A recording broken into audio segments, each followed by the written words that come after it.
SC ST OBC ছাড়া আরেকটা কোটা আছে, বলতে গেলে 5 আটাদের একটা কোটা, যারা দেখবে সব জায়গায় সুবিধা পায়, সামাজিক ক্ষেত্রেই হোক বা রাজনৈতিক ক্ষেত্রে আর বা কর্মক্ষেত্রেই হোক। তারা না কারো বিশ্বস্ত না কারো নিজস্ব, তবু এরাই অনেকের কাছে প্রিয়।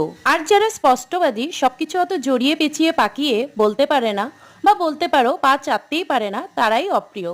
আমার দ্বারা এসব তেলমেল চাটা কখনোই হয়ে ওঠেনি। সেই স্কুল কলেজে টিচার্স বা প্রফেসরের পিছে লেগে থাকা মার্কসের জন্য বা চাকরির ফিল্ডে বা নর্মাল জীবনযাপনে বলো, আমি কখনোই পারিনি আর পারিও না। আর এসব সুবিধাবাদী মেরুদণ্ডহীন ব্যক্তিত্ব বলতে কিছুই নেই। আর এসব মানুষগুলো যদি আমার সাথে খেলাতে আসে, আমি আগে থেকে না হাই হ্যালো না বাই।